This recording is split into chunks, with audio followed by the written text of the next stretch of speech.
The girls burst into laughter the moment he left the bar. "You should see the look on your face," Sophie exclaimed. "Priceless." Avery whistled. "I think it's getting hot in here." "Oh, shut up." Aria shook her head, bemused. Who did Elijah Lockwood think he was? Normal, respectable people didn't invade someone's personal space upon the barest acquaintance.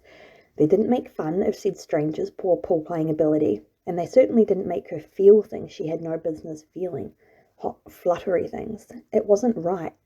Then again, Elijah Lockwood was stinking rich. Combine that with his decent, okay, fantastic looks, and he probably got away with everything. That wasn't the way Aria operated. Money and power did nothing to improve her opinion of men. If anything, she was warier of powerful men. They could do more damage. She reminded herself of how she knew that firsthand. She couldn't allow herself to think of Elijah's sexy hands so big and strong when that held her own. She had to ignore the flash of attraction and the thousand butterflies that had set up camp in her stomach. Nothing good could come of Mr. Lockwood and his propensity for touching her. The last time her name had been connected with a powerful man's, she had been tossed out of her fabulous job, scorned by her colleagues, and labelled a woman who used sexual favours for career advancement, no matter how untrue it was. After a year and 200 kilometres of distance, she was beginning to restore her reputation and leave the bitterness behind. Now, if only she could earn this promotion, she could prove to everyone that she'd deserved it the first time around, and finally she'd have her pride back. "Wait until I tell Justin about this," Sophie teased, drawing Aria out of her thoughts. "You wouldn't dare." Justin was Aria's oldest brother. He and Cooper, her other brother, were fiercely protective.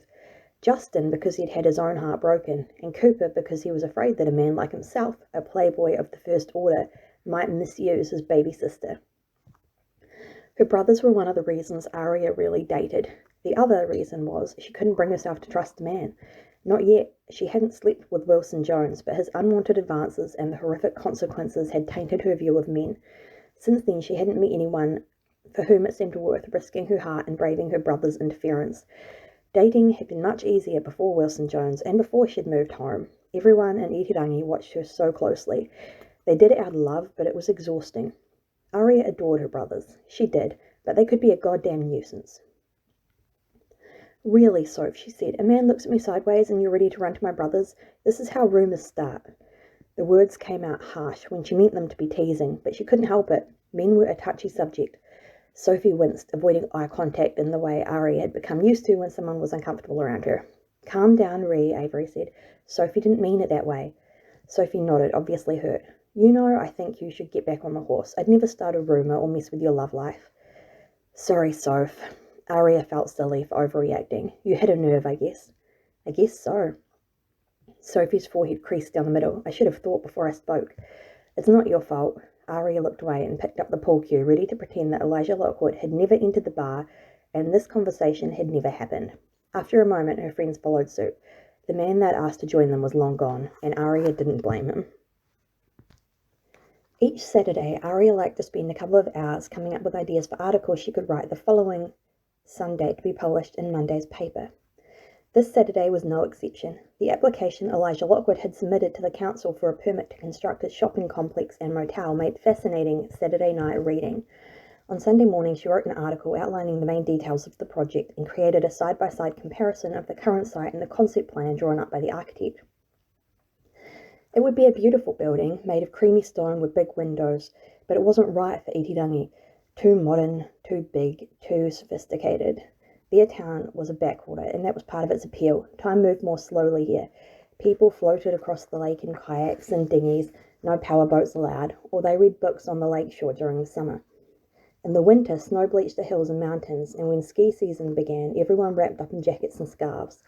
The snow on the lakeside sparkled, and sometimes young brides posed for photos, certain that the pristine white backdrop contrasting with the deep blue lake would elevate their wedding day from special to magnificent.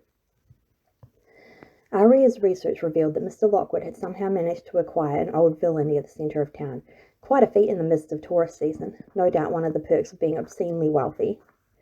On Monday morning at 9 a.m. she visited the villa to interview him. From the outside the place was run down, with paint peeling off the weatherboards and lichen growing on the roof. None of the windows had curtains, so the morning light silhouetted objects inside.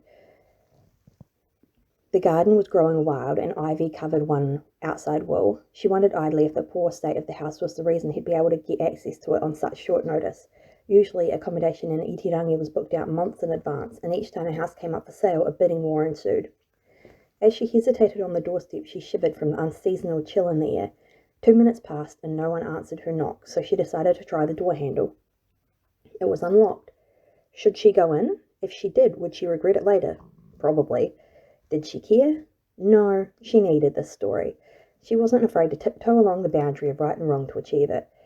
After another moment of hesitation, she pushed the door open and stepped inside into a high-ceilinged hallway with surprisingly thick red carpet. It smelled musty. The walls were bare save for faded floral wallpaper, and the house was eerily silent. It felt like the setting of a bad horror film, the sort with bucket loads of fake blood and corpses falling from the ceiling. She shoved her hands into her armpits, hugging her arms to her chest as she walked forward. The door swung shut, closing her in. "Hello," she called out, reluctant to go any further from the exit. "Is anyone home?" Hearing nothing, she tiptoed down the hall, passing at least half a dozen closed doors. She imagined cavernous bedchambers with canopied beds and fireplaces set into the walls. At the end of the hall, a door was slightly ajar. Pushing it open, she peered into the darkness. When her eyes adjusted, she could see a coffee table and an enormous couch in the centre of the room. A bundle of newspaper with a few greasy chips lay on the coffee table. A soft rustle startled her, and she shrieked, her hand leaping to cover her racing heart. "What the hell?" Too late, Aria realized a person was sleeping on the couch, or rather a person had been sleeping on the couch. A large body now rose from it, outlined by the light filtering through the murky glass. She backed away quickly and considered running for the exit. Coming here had been a very bad idea. Coming inside had been an even worse one, the kind of thing that got her into trouble on a regular basis. Her brothers were always telling her she had no sense, and she was beginning to believe it. "Stop." The voice was so commanding she felt it right down to her toes, and they became glued to the ground. "What are you doing here?" One mystery solved. Now that he was upright, she could confirm the man on the couch was indeed Elijah Lockwood. Unfortunately, he didn't seem pleased to see her. Aria floundered, disconcerted at being alone with him in a dark room. The situation was both awkward and alarmingly intimate. "Is it all right if I turn on the light?" "Please do." Aria ran her fingers along the wall, found the switch, and flicked the lights on, then blinked until her eyes readjusted. She was not prepared for the sight that greeted her. Elijah Lockwood, CEO of Lockwood Holdings Limited, stood before her wearing blue flannel pajamas, his tousled hair hanging over his forehead. Despite the pajamas, he managed to look quite forbidding. If Aria had been sensible, or even had some instincts of self-preservation, she would have apologized and excused herself. But she'd never been accused of being sensible, so instead she burst out laughing. "What's so funny?" he demanded, advancing until only a foot of air separated them. At another time she might have found it intimidating. Now, not so much. "You've barged into my house at some ridiculous hour of the morning. You'd better have a good reason for it." Aria wished she could take him seriously. Really she did, but it was impossible. Eventually she forced herself to stop laughing and take a few deep breaths. Then, once the hilarity had faded, she was struck by a different thought. Elijah filled out those pajamas very well, and he was so close. She hadn't taken much notice when he pressed up against her on Friday night, but his wide shoulders tapered down to a narrow waist and muscular thighs. The top two buttons of the pajamas were undone, exposing a light dusting of hair on his chest. She gulped and fought the desire to run her hands up his body and see whether it was as firm as it looked. "Not appropriate, Ree." "I'm sorry," she muttered. "I didn't know you'd be asleep. Most people would be up by now." "It doesn't pay to make assumptions," he rumbled, rubbing the sleep out of his eyes. The movement lifted the bottom of his top, giving her a glimpse of his stomach. Aria's mouth watered. If only he would stretch a little more so she could tell if his torso was as toned as she suspected. "Miss Simons." Aria tore her gaze away from the exposed skin and saw his knowing smile. Too smug. He knew exactly what she'd been looking at, blast it all. "Why are you here?" His expression held a hint of interest. Was it possible she affected him in the same way he affected her? She studied his face for symptoms of attraction. Nope, nothing, nada. "Miss Simons." Frustration laced his voice, but she thought she detected a flicker of amusement in his icy eyes, a slight softening of the lines around his mouth. "Aria," she said. She hated being called Miss Simons. It made her feel like a schoolteacher. "Aria," he corrected himself. "You should know my sense of humour isn't the best in the morning. Tell me why you're here, or I'll have to pick you up and throw you out." Determined not to be cowed, and also not to think about what it would feel like to have his arms around her body, she said, "I was hoping to interview you about your development." You couldn't ring and make an appointment? I did give you my number. This had to be the strangest conversation she'd ever had. You did, she said, but I prefer to be spontaneous. So how about it? I'm here anyway. Now? He said it as if she'd requested he strip naked and dance in front of the Queen. Not that she'd object to seeing that, mind you. That is why I'm here, she reminded him. He snorted and massaged his temples. You're not going to go away, are you? Nope, she said cheerfully. You wanted a chance to tell me your point of view. This is it. Miss Simons. Aria. Aria, then. He crossed his arms. I don't want to give you another story. I want you to retract your previous story and leave me the hell alone. Believe it or not, I don't exist solely as fodder for newspapers and magazines. She rolled her eyes. I've already told you I'm not retracting my story. I'm not ashamed of it, and I won't let you bully me. Now about that interview. Give it up. His exasperation was evident the way he ran a hand roughly through his hair, tugging at the ends. I don't know if you've noticed, but I'm in my pajamas. Oh, I noticed, she replied, smiling cheekily. They're adorable, not quite what I'd pictured, but still. They're my pajamas, he snapped. You broke into the house, woke me up before I was ready, and you expect me to string together coherent sentences?